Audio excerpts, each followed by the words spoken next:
Possiamo cominciare. Buongiorno a tutti, buon pomeriggio. Sono molto contenta, sono Elisabetta Soglio, una giornalista del Corriere della Sera, sono molto contenta di essere qui, di essere tornata al meeting di Rimini perché ha ragione il presidente Violante che ho intervistato qualche giorno fa. Qui si pensa ai giovani, qui si pensa a formare i giovani e qui ci sono grandi possibilità per scambiare opinioni. Lo faremo, cercheremo di farlo anche questo pomeriggio. We will try to do this afternoon to address opinions of young people about a topical issue. Over the last few days, this issue has become topical due to negative views, but we will try to discuss this on the basis of the possibility to create integration, to address positive experience of a second generation young people who are fully integrated in our society. So we will try to go deeper into these stories that are then stories that are also present in one of the exhibitions of the meeting, which has been cured by a big group of people, among whom there is also Giorgio Paolucci, journalist and writer. He was also my boss in Avvenire some years ago, so I try to pay tribute to him and to respect him. And then we have Minister Valeria Fedeli here with us. We would like to thank her for being here. She is Minister for Education, University and Research. And we have also Mr. Eraldo Affinati, a writer. You really like him.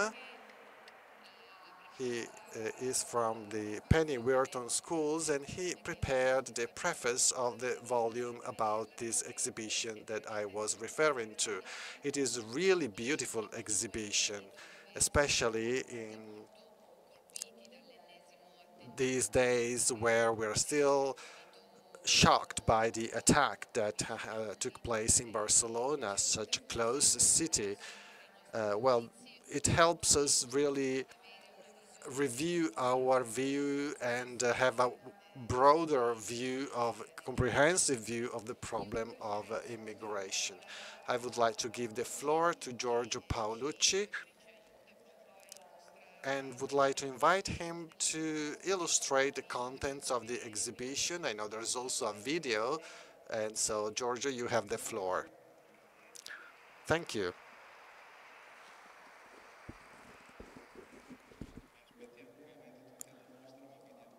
We are all invited to visit the exhibition, but I'm going to show you a short video just as a way of introduction. This will give you an idea of the methodology that we use to address this situation in Italy. And this methodology is based on meeting people, encountering people in order to address this issue. So let's watch the video first.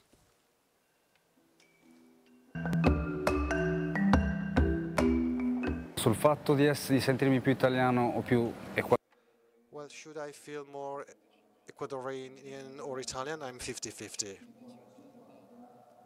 I feel 50-50, but I would say 100%.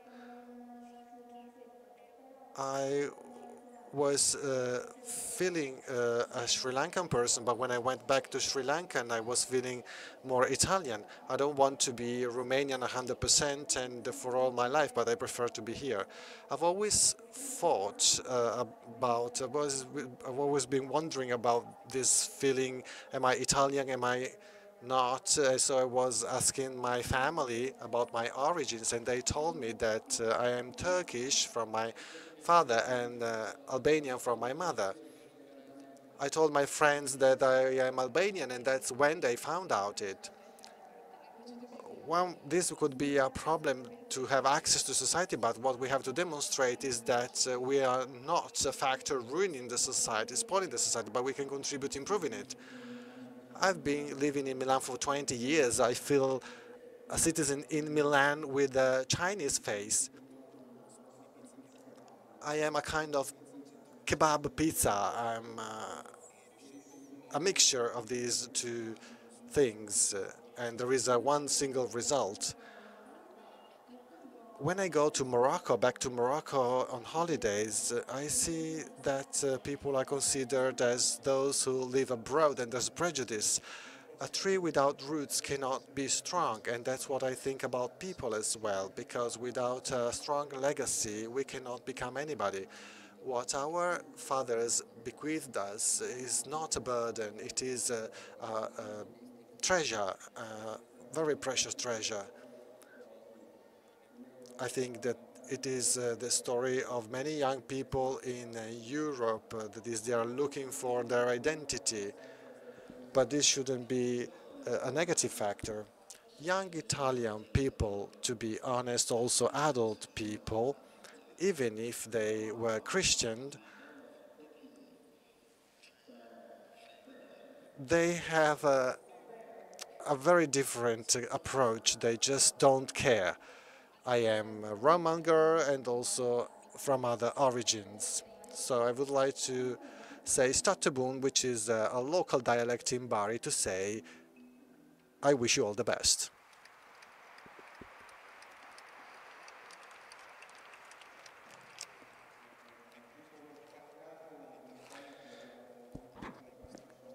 This is a short description of today's Italy that we want to illustrate in the exhibition.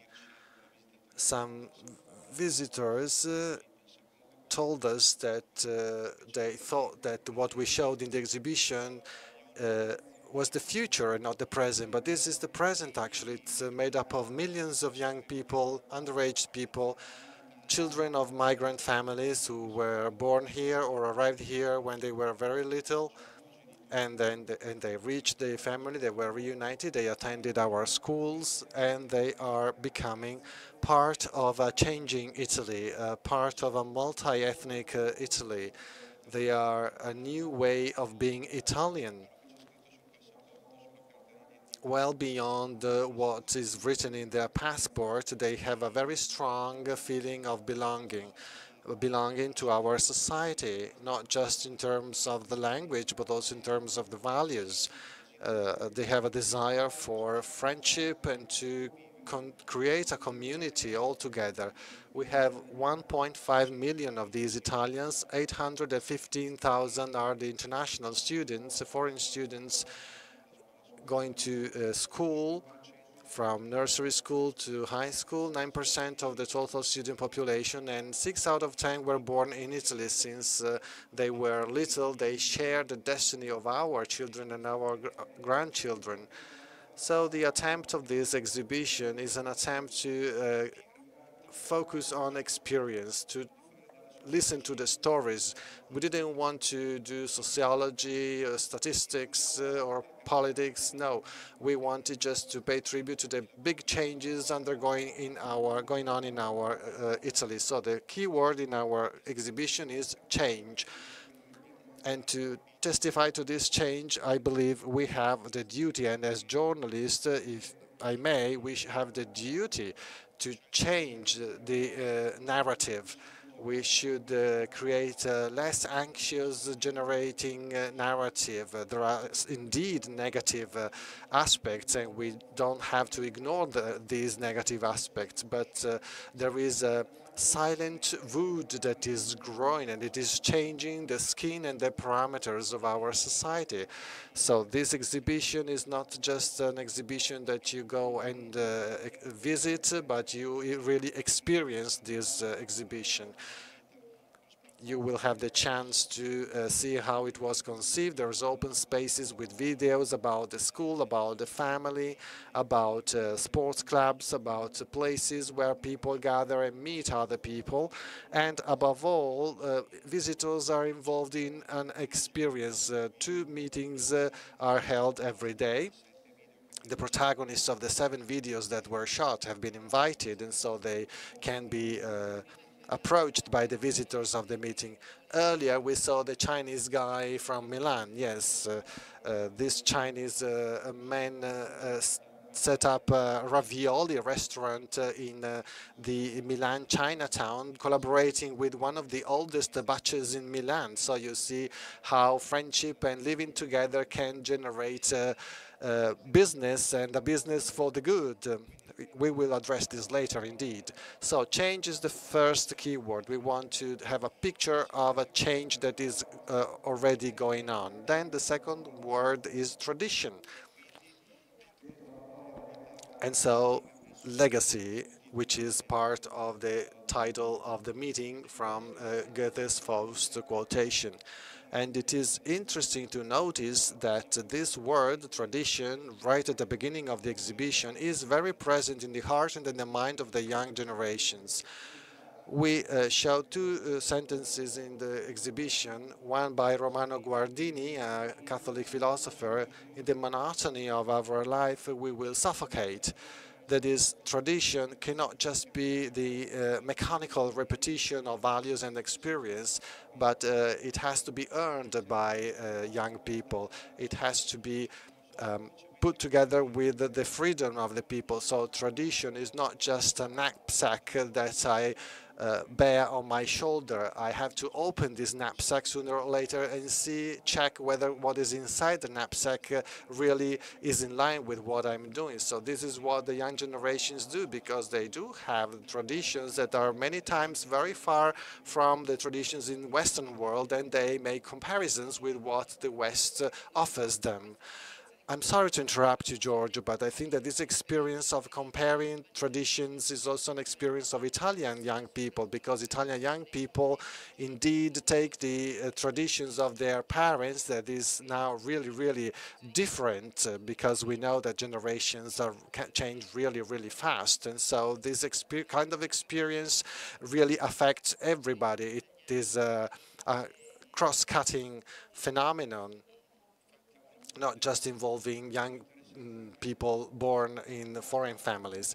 Well, yes, when we traveled through Italy and made interviews for this project, we found this indeed. That is that the way to look at the past and checking whether the past can be equal to the present, well, is something that everybody does, and they try to just look for vital and positive things. If this has to be done because it is a duty, a forceful duty, well, nobody wants to do it. So it is important really to go back to our question, saying how are we towards our children and our grandchildren. And the third key word is identity. Young people perceive identity as an evolving factor. It is not really safe where values are stored so that nobody can come and steal them and corrupt them. It is a sort of a helmet I use to fight against an enemy. No.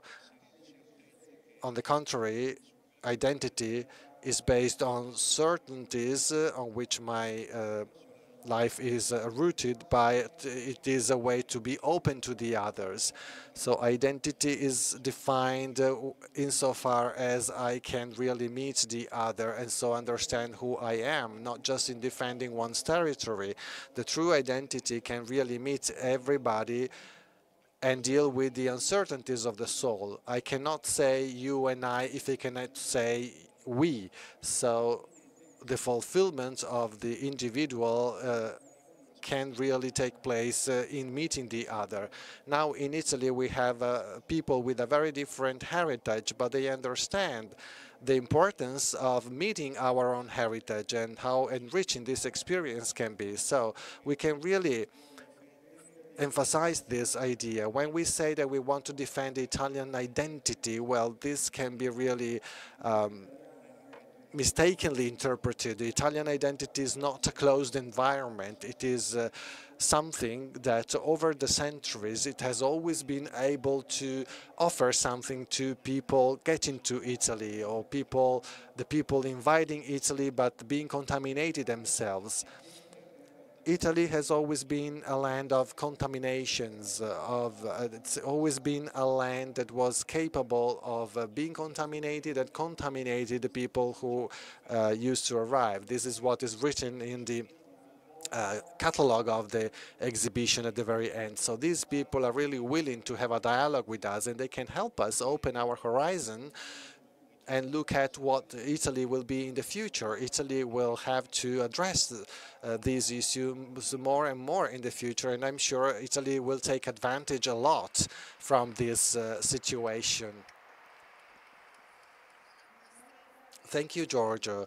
Giorgio said that the exhibition is not really based on statistics, on data, but it starts from stories and narratives and faces and experience. So that's probably why this exhibition is such of immediate interpretation.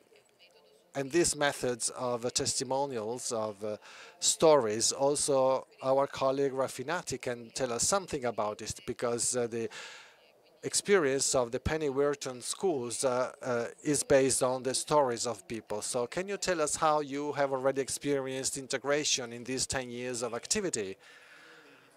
Well, I would like to start referring to the pictures of the two Moroccan terrorists we saw on the news. They were really young. The youngest was 17, the eldest was 21, 22 years old.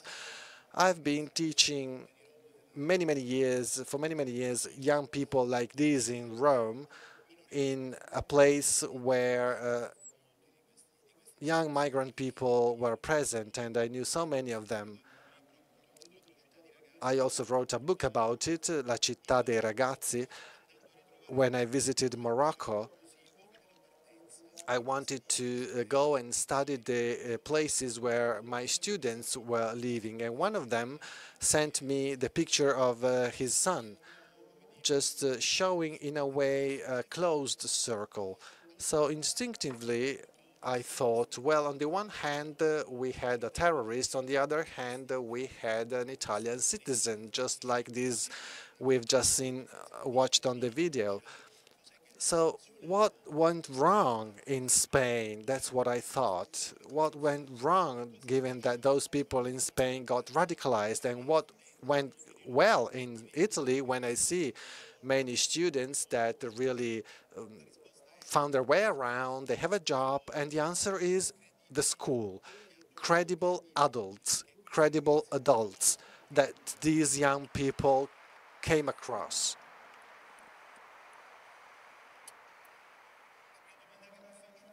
The first question I ask myself then is, who is a credible adult? How can we represent for these young people, to a certain extent, an experience that is an educational experience to grow up? The credible adult is the adult that make a choice, and before many different possibilities decides to take one and offer it to the young person. If the adult doesn't comply with this, if the adult remains an ever lasting young, well, that adolescent initially may be intrigued by such an attitude, but sooner or later they will leave that person, because young people need really certainties. I have taught for many years in professional schools to young people 14 years old and 16 years old before starting Penny Wirton schools with my wife.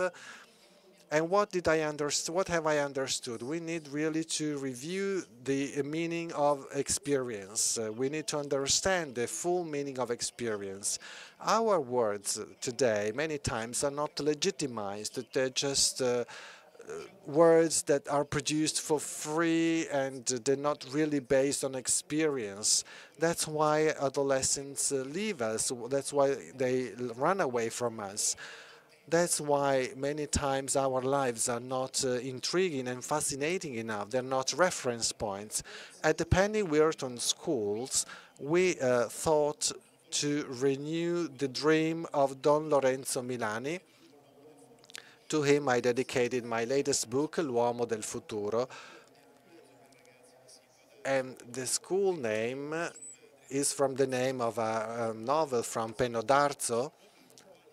And the idea was to create a school based on the quality of human relations. This is easy to tell, but it is difficult to put in practice when a teacher gets to a room and there's a lot of young people, maybe some people with learning difficulties or migrant young people. They all have their problems, and you need to put them all at the same place, at the same pace, maybe using traditional novels and so on and so forth. How can you really act to transform the conscience of these people? How can you put yourself at stake?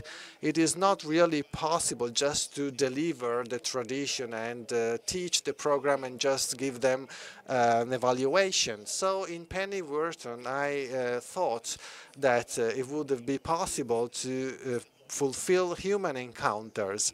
So the preface that I wrote is entitled "The Challenge of Encountering."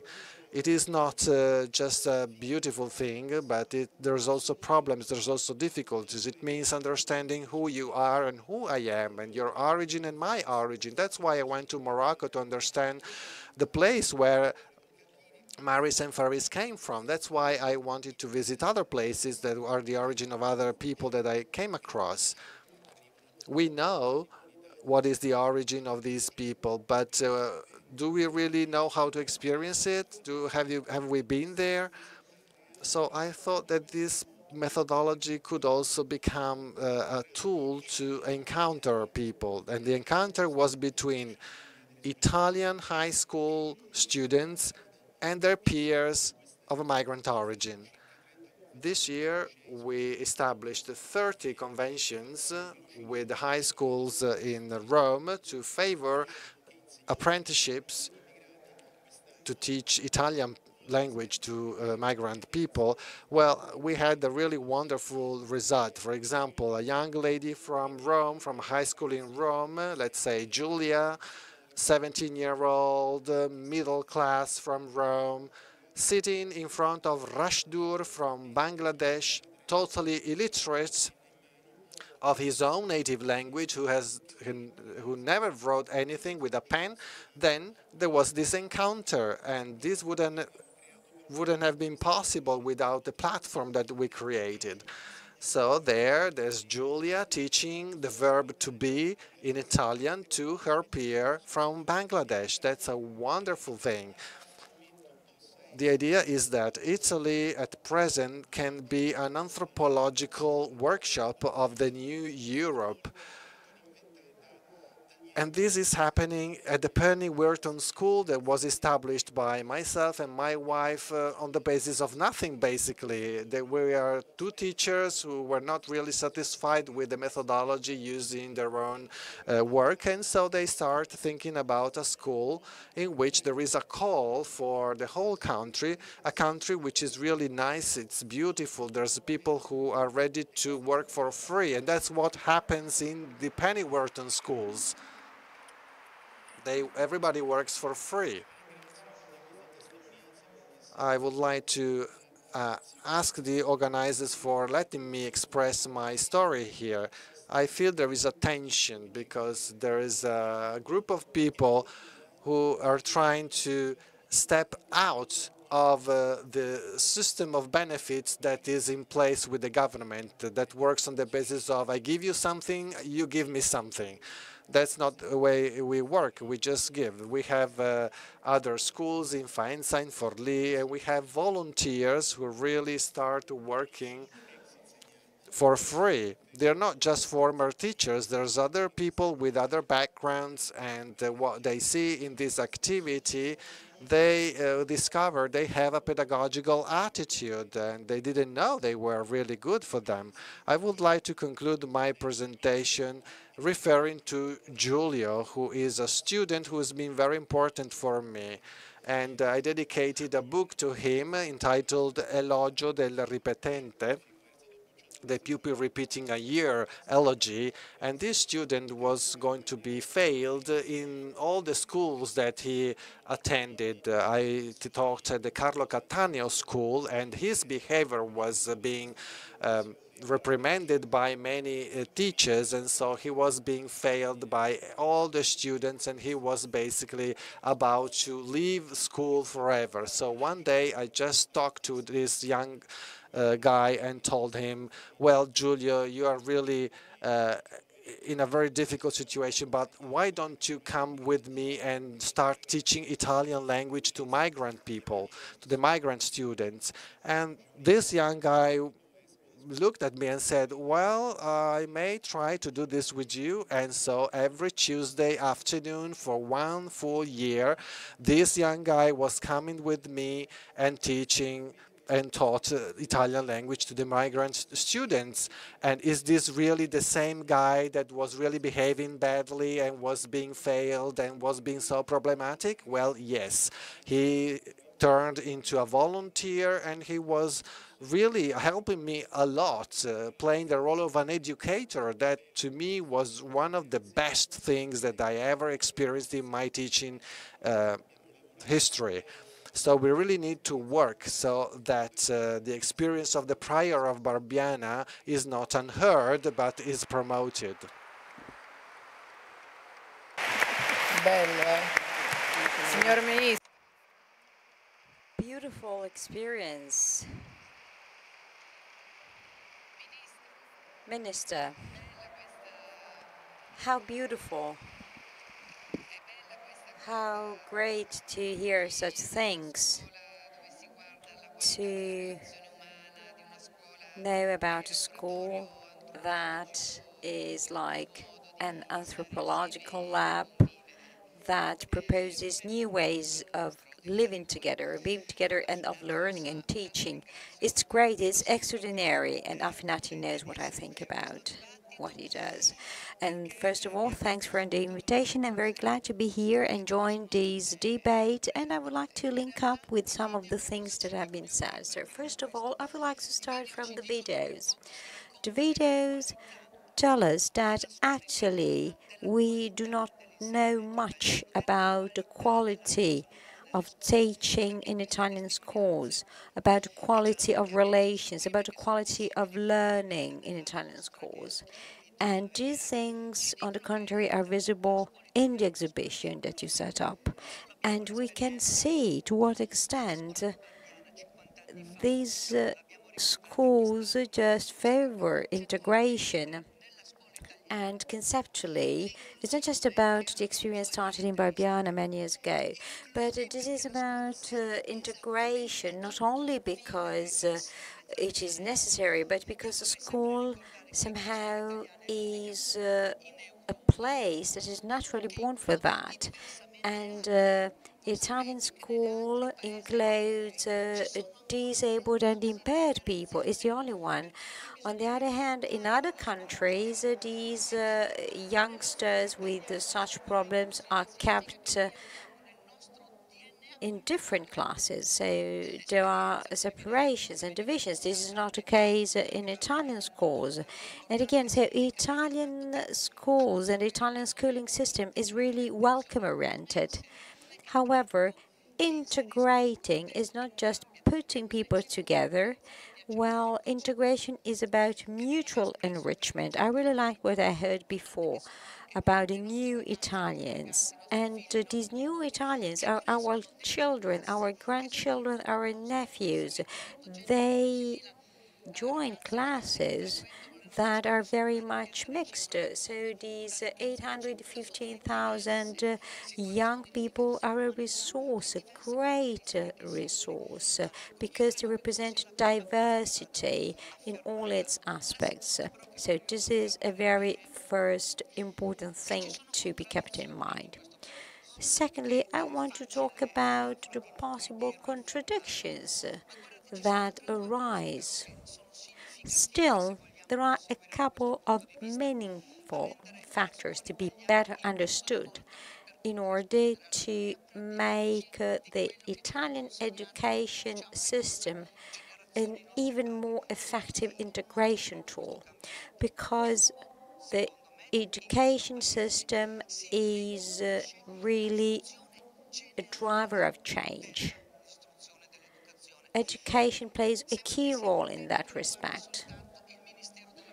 And this has not just to do with my ministry, not at all. Education, training, learning in general have to do with many, many sectors, not just with the pure educational sector. If we really want to build skills and high-quality human relations, so this is a very complex situation.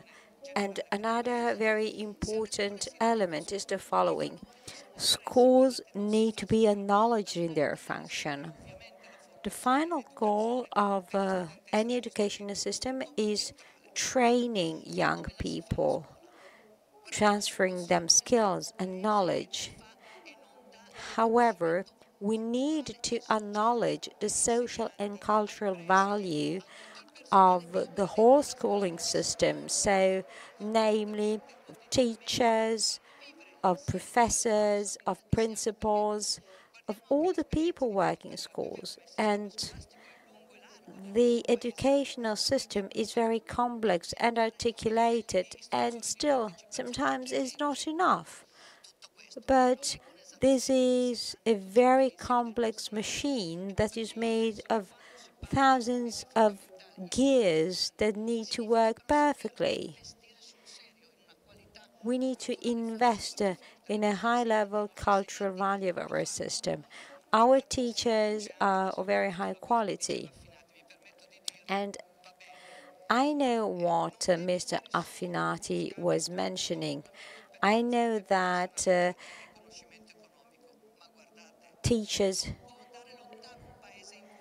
could not be considered purely on a sort of quid pro quo basis, but still in our country, teachers are civil servants and rank among the civil servants that have the lowest wages. And this is not possible. It can't be.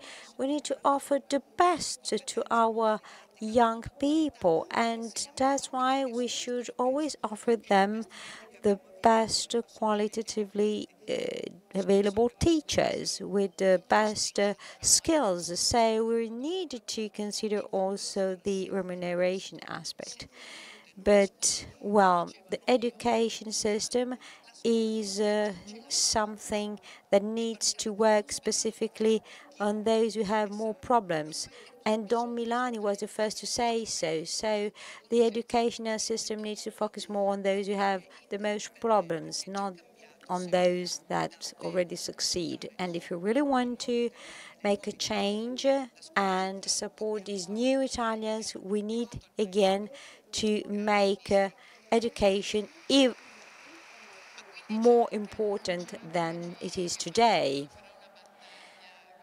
So, well, Minister, did you say that you are going to fight to have pay increases for teachers? Well, of course, it's not about demagogy. It's important. It's a fact. Well, if you have skills, if there are professionals that need to be acknowledged and rewarded, you have to do it to reward it, not just socially, but also in terms of salary and also in terms of, remuneration.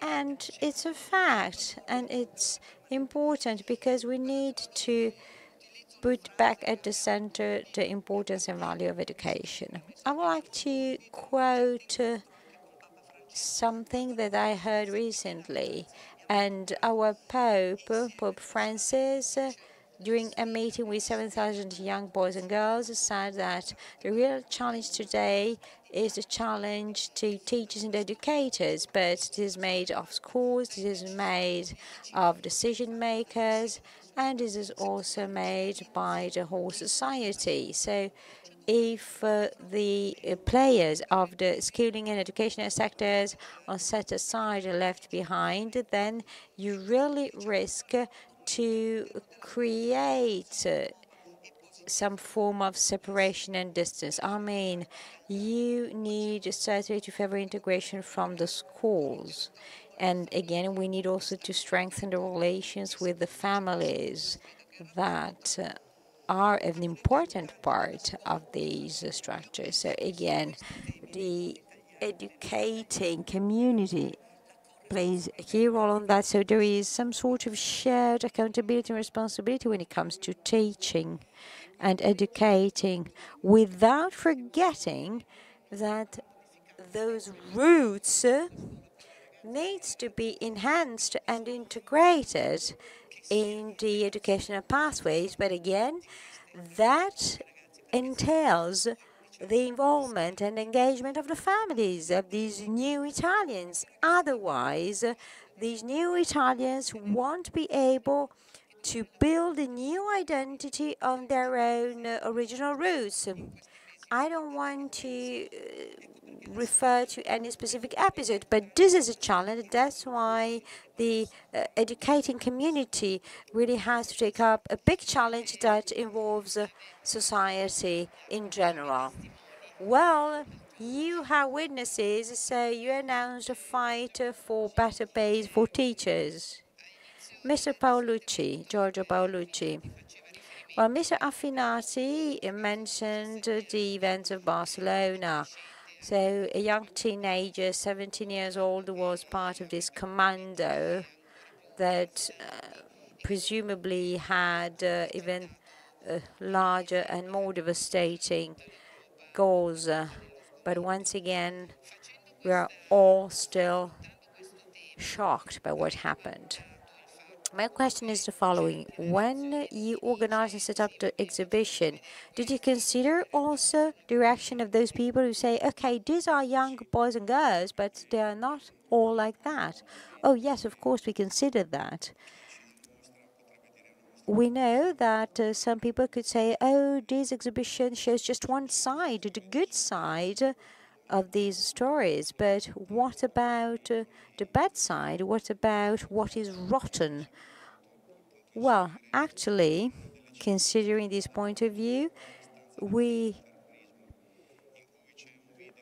put a specific part of the exhibition devoted to terrorism, and we did it on purpose. And there is a video showing what happens when things go wrong, what did not work, what went wrong, when these transfer process of values and expectations does not work. Why is it so that not a foreign fighter, not a returned soldier, but a young boy born in our cities, in one of our countries, joined and attended schools with our children, with our children's peers, and that probably looked completely integrated and maybe went to the disco and had fun like anybody else his age. Well, then what happened in the head of a young teenager boy to have such a radical change happen, to have such a sort of rebellious attitude towards his fathers, towards the new reality, towards the new setting he lives in. And one of the most interesting results of this work was having the chance to interview in the suburbs of Bologna the mother, Mrs. Valeria Carica Collina, of the first Italian-Moroccan terrorist that joined the London attacks of this year, of March this year. She's a young Bolognese woman who married a Moroccan citizen that converted to Islam and who grew this young boy, lived partially in Italy and partially in Morocco. And she told me that at one point she saw him going away and being distant also from her art and her mind. And she realized that he was almost going back to his skeleton. I mean, he forgot what beauty was about, what truth was about. he lost all interest for reality. I remember, she said, he sent me a picture from London with such a strange gaze, very dark one. And I asked me, send me another picture, please, because this picture doesn't look like you at all. It's not you. And I remembered, but too late, that I had lost him forever, that he had left everything behind. And he told me, I want to go to Syria because in Syria you can make your own life, you can build your own family and find a job. And he told me, come to Syria with me. And I said, no, I want to stay here. But I asked him, why do you want to go to Syria? I did not recognize my son any longer. He forgot to look for the truth. He forgot the importance of beauty in life. He forgot to try to empower himself. And this is really the core issue when it comes to these radicalization process of terrorists. And before talking about anything else, we need to consider this. We had incredible figures the other day about the secret services. In particular, I heard that we would require 60,000 people to sort of chase and follow prospect terrorists in the UK every day. So in order to chase prospect terrorists in the UK only, we would need 60,000 agents. But again, this is impossible, so we need something else. So this is something that representative of the MI6 said. And so we need something more. We need something to fill the void created in these young people's minds, because otherwise that void will be filled by violence, will be filled by something horrible and appalling. We need to fill it instead with something good and positive. And I think that the words of these women are terrible, but at the same time, they are sort of eye-opening. And then we heard about a great educational amount of work that is needed in order to fill this void with positive experiences. And we heard that by Mr. Farouk. And we need to sort of try to cancel this temptation to be overwhelmed by these sense of distraction. The exhibition is matched to a catalogue edited by Mr.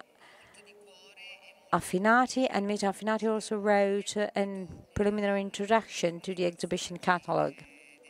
And in particular, there was a part of the text that struck me enormously, and you talk about some sort of spiritual weakness, especially when we have to face these flaws and these phenomena. Could you please tell us more about what do you mean by spiritual vulnerability and this spiritual weakness? Is that just a problem of Italians or of Europeans, or what is that about?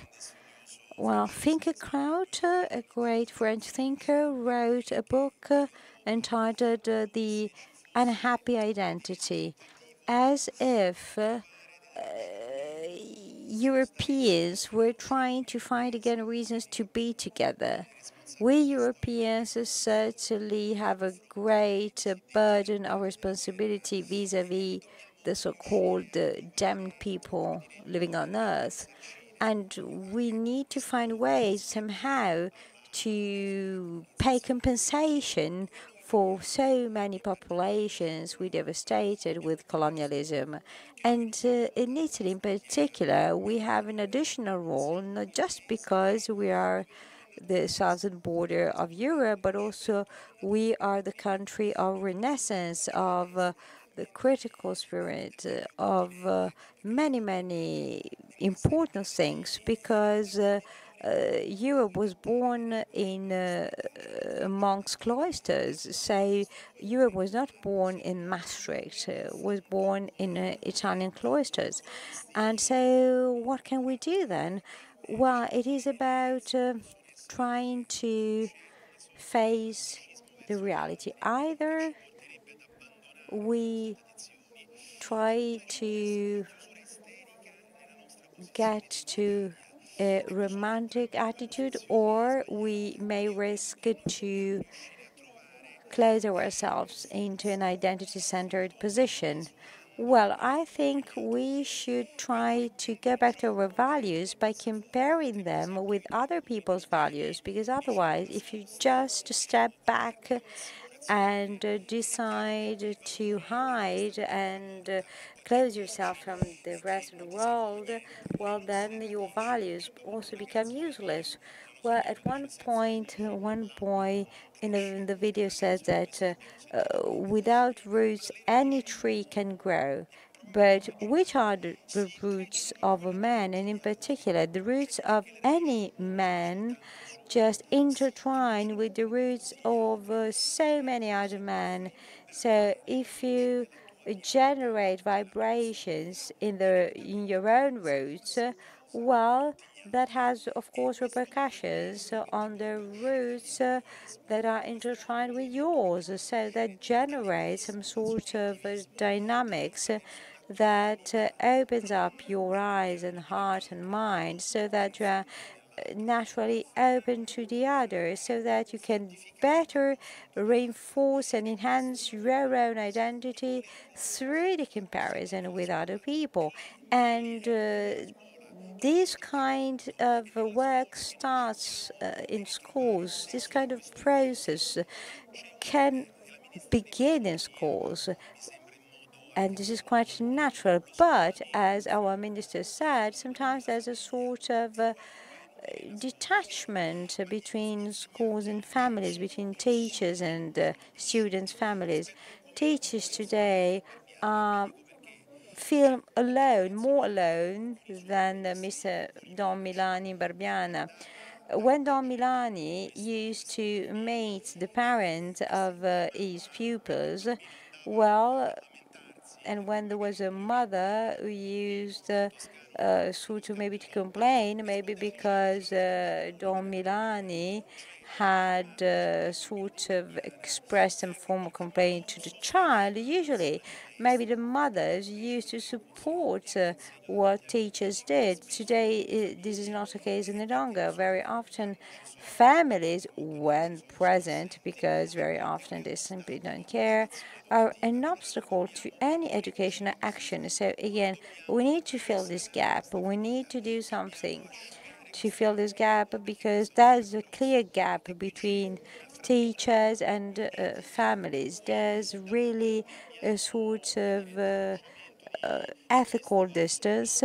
Sometimes we see a dramatic situation, on the other, we want to transfer some values. I've seen these guys so many times. So these are the young people who don't know what to do in the afternoon. And this is exactly what Don Milani was talking about when we talked about the equality of the so-called starting positions.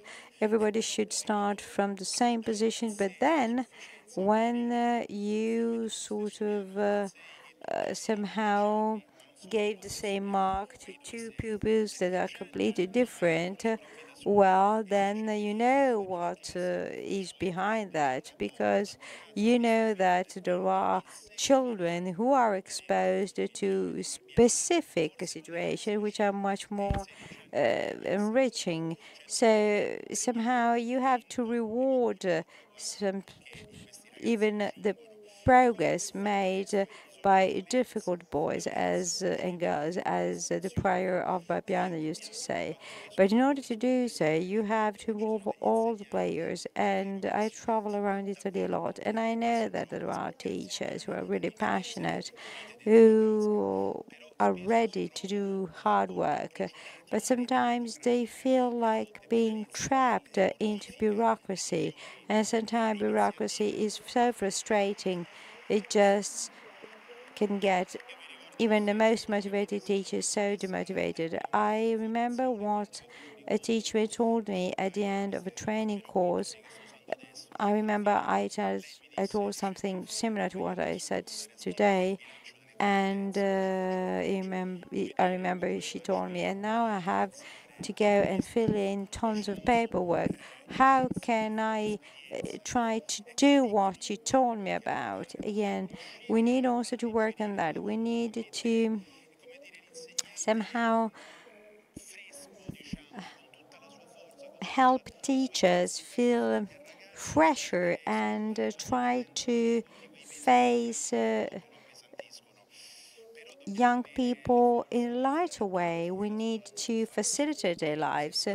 But this is something we need to do all together. I mean, we need to strike a new balance again and work together, even maybe if we belong to different institutions, we need to do it.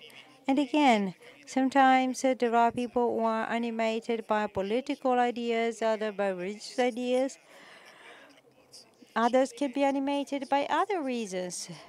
But the important thing is then joint action, common results. Then, I mean, there are people sometimes who just need a commonly shared goal to support commonly shared projects. So that's exactly what we try to do. We want to favor integration and unification and to fight against separation and division. Ministro.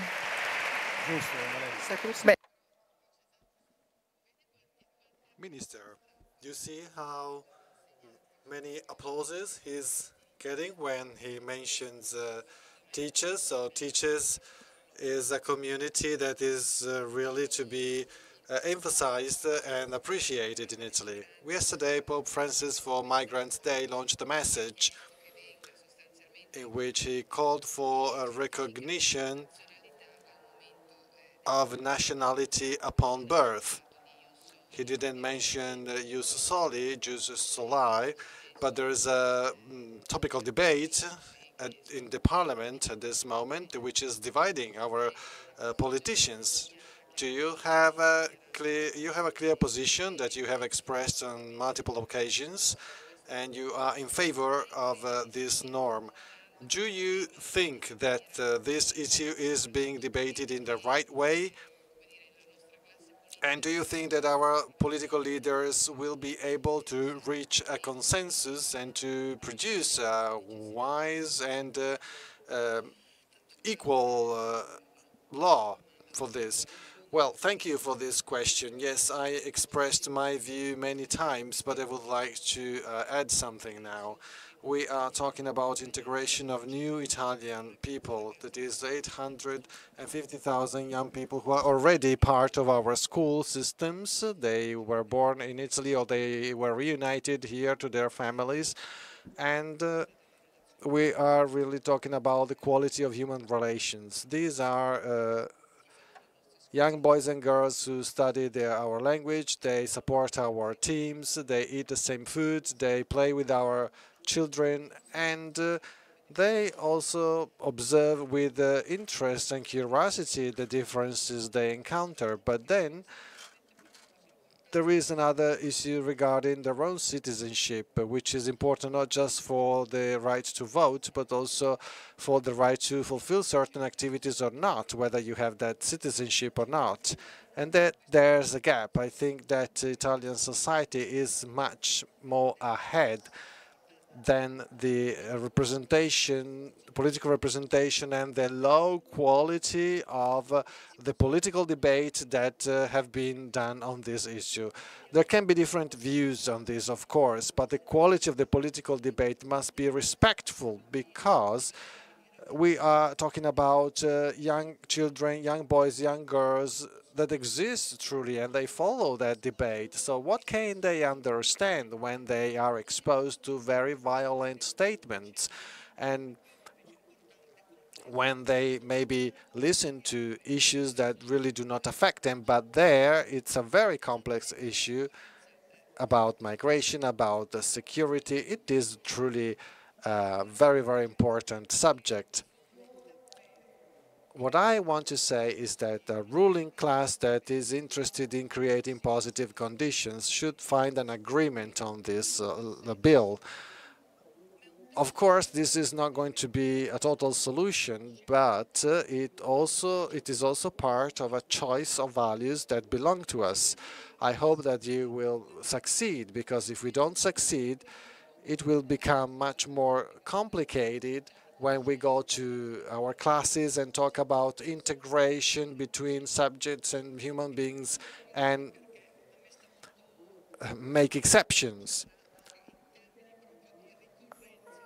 I'm really interested in what is going to happen next year. You know that on the 27th of December this year is the anniversary, the 70th anniversary of the signature of our Constitution. And on the 1st of January 2018, our Constitution will be 80 years old. So what does that mean? It means that, among other things, in that Constitution we have Article number 3, which states that nobody shall be discriminated considering their sex, their race, which is a term that is still used as a reminder of the racial laws, and economic conditions and social conditions, etc. So if we do this in our school, we will talk about this in our schools, and we will refer to all these notions, and we will ask our students, our pupils,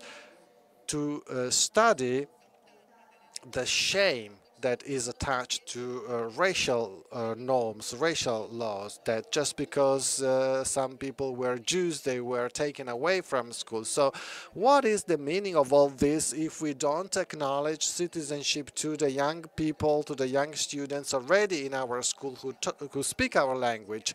A month ago at the Pantheon in Rome, there was an event to support this bill, and journalists were asking these young people, where do you come from?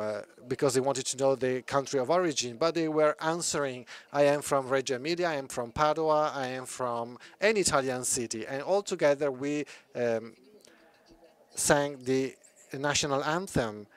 These are symbols, but symbols are important because they express our values.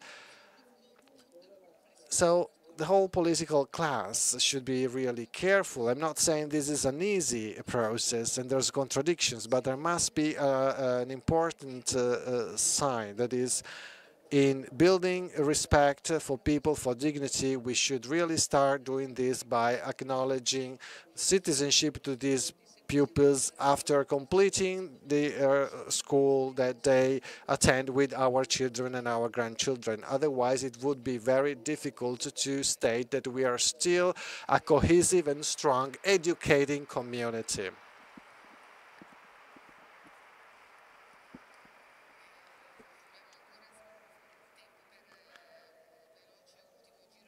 We still have some time for last quick question. So, Giorgio, the exhibition has already started. There's many visitors, many people made a reservation to visit it. So, what are the reactions that you are gathering? 3 days after the attacks in Barcelona, the exhibition was opened. So, what are the reactions? Are the reactions of fear, of marvel, or diffidence? Well, we actually registered a curiosity and interest. People react saying, well, I didn't think that things would be like this, not just in terms of number, but also in terms of possibilities. Some visitors said, well, there's also many negative aspects that you didn't emphasize. And other visitors said, well, but if you say that these narratives, successful narratives are possible, then we can make it, we can do it. So maybe Abdullah Mbodi, a 5-year-old child born in Dakar, can really get to Italy after his father was selling for years and years matches in the center of Milan, and then register his position, and then become a lorry driver, and then he manages to get enough money to reunite his family, his wife, and then Abdullah 5 years old, this little kid goes to a school in a small town without even knowing a word of Italian, but then he grows up, he gets in love, he goes to high school, he enrolls at the Catholic University of Milan. He who is of Islamic faith, and then he degree in law, and he's now a lawyer. So this is a story of success, and a story that led us to say we can do it. And then we have Eraldo, a young Bosnian boy. His name is Rambo because his grandfather was a fan of Sylvester Stallone's movies, and that's the name that was given to him. He grew up in a slum in the periphery of Turin, and then he was taken away from his family and was adopted by an Italian family. And after 20 years, he is now head of a committee dealing with schooling of Roma children, and is now also in charge of a committee at the European Union. So these are all examples that are very similar to the young guy that was mentioning our colleague Affinati. So why all this is this happening? Does this happen because we are overtly good, overtly positive, or because we do find these successful stories? We wanted to give voice to these successful stories, and people were really impressed, but we don't want to claim that this is the only case, but this is also part of the reality of our multi-ethnic Italy. I think the institutions and civil society should strengthen this process, that is also finding positive experience in this ocean of negative stories, but showing that there is also a chance for success.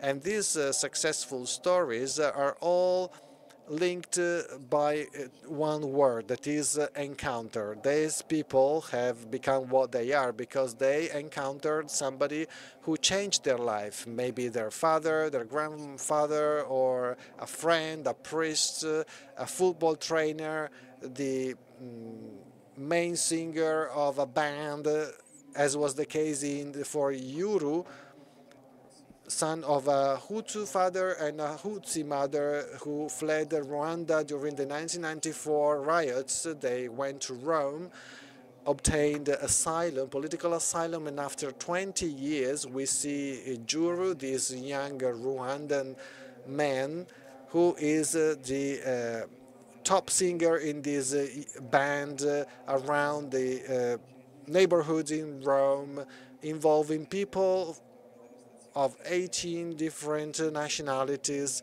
and so they now are part of this Termini Underground experience that we will show in our last conference during the meeting. These are pearls, these are really positive things. Maybe we are overtly good, but that's the kind of Italy that we want to build and we want to promote.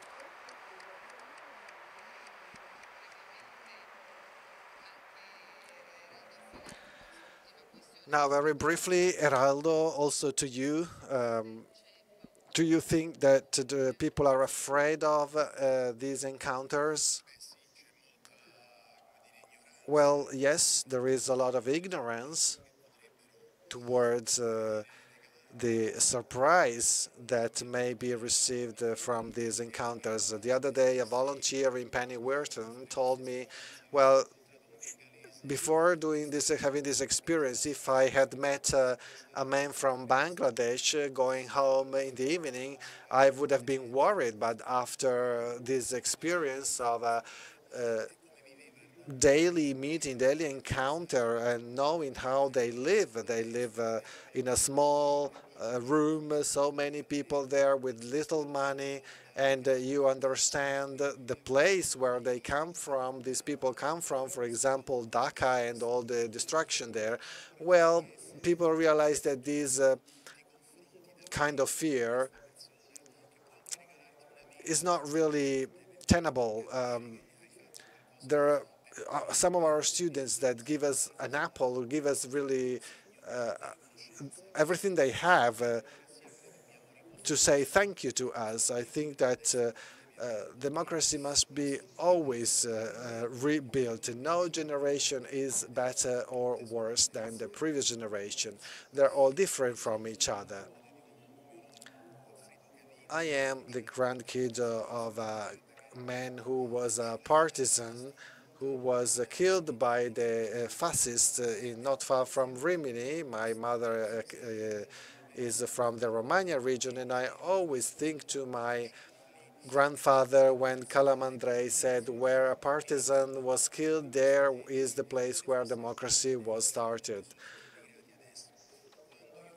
When we show our students the story of these terrible facts of history, or I talk about Piero Terracina, for example, I try to create the conditions whereby the students can understand that democracy is not just a gift that is received from above, but it is a difficult task. There are gaps that must be filled, and every generation has to deal with these gaps. And more than ever before, this is really critical. It's not just the Barbiana's children. Barbiana's children now come from every part of the world, so it is a worldwide problem. So as a human being, we are all responsible. But we're not talking about accountability here, because even the Nazis claimed that they just fulfilled the orders. So we're not just talking about legal accountability, but we have to retrieve what Dostoevsky wrote about. That is, I feel responsible when a man or a woman directs his or her gaze on me. That's, I think, what we are really emphasizing in this meeting. This is a pre-social, pre-moral factor. What makes a difference between men and animals. That's why schools cannot be left alone.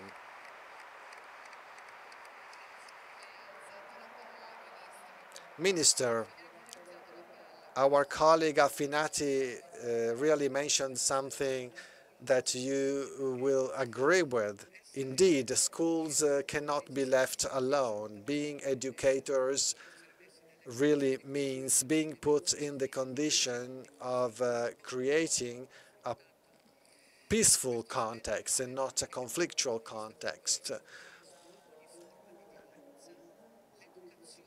As a means to contrast any form of violence, school really can provide us with incredible tools. I don't want just to mention the problem of terrorism here, but there are some minors that arrive without their parents, and the sooner they can learn the language, they can be part of our school system, the less they can be involved in that kind of solitude that then change people for the bad. This meeting is really an occasion for encountering people and having a dialogue, and we really have to insist on what unites us. I think that we should try to rebuild. That's what Affinati said, and I would like to mention this to myself. We are trying to establish a new pact based on merit between the school, the families, and the society. Without this, it would be impossible to address all the violence that is part of our daily life. Consider digital tools, for example, and what is happening in terms of bullying. Consider the responsibility that we all have when we use digital tools in terms of educational and training content. So there cannot be a gap, a mismatch between what happens in the school and what happens in a family, because otherwise educational paths become weaker.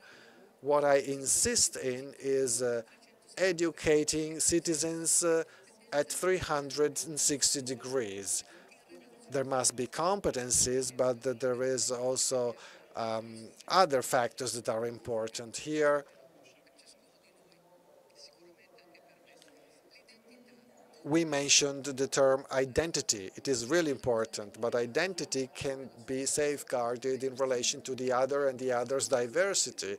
So we need to rebuild with in a different time compared to past time, the new concept of this new humanity, which is now interconnected.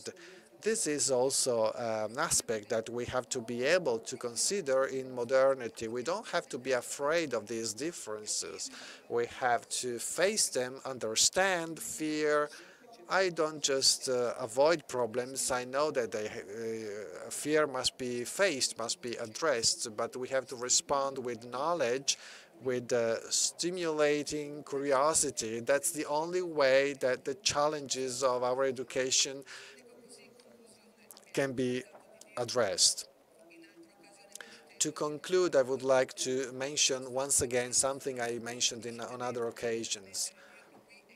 I think that a common effort must be made in the educational sector. We have to work all together, not just for today's generations, but for today's adults. Because if the relation between adults and young people is left aside, we won't be able to face all the challenges. I think we have an opportunity. It is our duty as politicians to stop just producing statements that do not really correspond to constructive comments, and also seeing that here there are very constructive debates is really interesting, but I'm also happy to think that tomorrow all the people working in the school will be not feeling so alone in facing all the challenges that we have to face. Since we are talking about this collective responsibility, I would like to add a final comment about a new initiative in this meeting. I refer to it as my third child. I have two children at home, but this third child is a new editorial project by the Corriere della Sera newspaper. I want just to mention very briefly something about it so that you can appreciate the importance of this initiative that will start on the 19th of September. Every week the Corriere della Sera, together with Il Giornale, will publish a magazine on third sector related issues. Its title is Buone Notizie, Good News, l'impresa del bene, the good enterprise. We think that those involved in communications cannot be excluded from this duty of providing a comprehensive narrative of the world. It is right to give news of the bad things or the things that do not work, but there are also many social enterprises and companies and cooperatives that work well. So for the first time in the editorial landscape, we try to make this attempt, and I'm sure you will appreciate our effort. And I just wanted to mention this for the first time also on behalf of my director here at the meeting, because I think that you are going to be interested in this. Giorgio also told me to mention that there's the school of Avvenire, of the oratories, and the Father Milani. These are all factors that are part of our heritage. And the very last thing that I need to mention is that since it is beautiful to keep meeting at the meeting and have very constructive dialogues like this one we had today. You know that we need donations. There is the Dona Ora desks. These are dedicated desks collecting offers and contributions, so just a little effort, maybe we can contribute to making a better world. Thank you all, thank you Ministra Fedeli, thank you Paolucci, and thank you Affinati.